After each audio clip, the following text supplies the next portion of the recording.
নমস্কার, ঘরে বাইরে অপর্ণায় তোমাদের সবাইকে স্বাগত জানাই। আজকে আমি করব কোনো রকম পুর না ভরেই ছোলার ডালের ডালপুরি। এটা তৈরি করা খুবই সহজ, হয়েও যাবে খুব তাড়াতাড়ি, খেতে হবে অসাধারণ। আমি যেভাবে করছি সেভাবে তোমরা একবার করে খেয়ে দেখো, আশা করছি ভালো লাগবে। এখানে আমি নিয়ে নিয়েছি 300 গ্রাম ময়দা, তার সাথে নেব 100 গ্রাম ছোলার ডাল।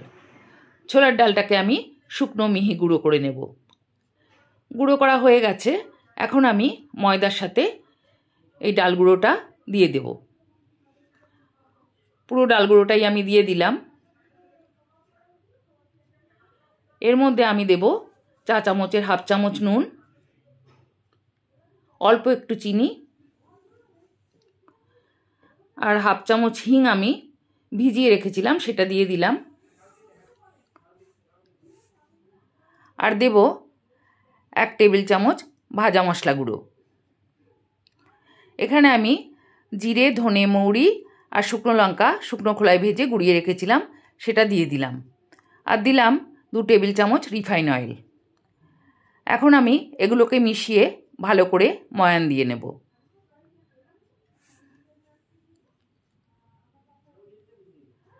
ময়ানটা রেডি হয়েছে বুঝবো যখন এটা মুঠো করা যাবে। দেখো, এটা মুঠো করা যাচ্ছে, ময়ানটা রেডি হয়ে গেছে। এখন আমি এর মধ্যে অল্প অল্প জল দিয়ে ময়দাটাকে মেখে নেব। মেখে একটা ডো তৈরি করে নেব।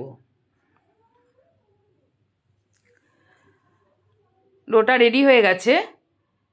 এবার আমি একটা এয়ারটাইট কন্টেনারে এটা তুলে নেব।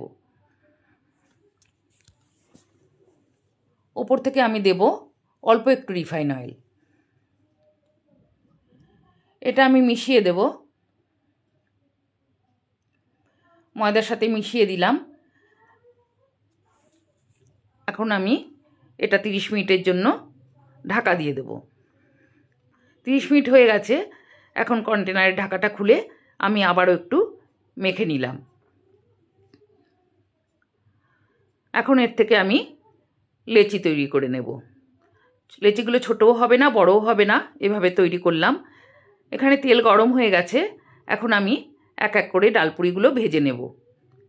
গ্যাসের ফ্লেমটা কিন্তু একদম মিডিয়াম থাকবে, কারণ বেশি আঁচে এগুলো পুড়ে যাবে। আস্তে আস্তে করে এগুলোকে ভাজতে হবে। দেখো কত সুন্দর ফুলে উঠেছে।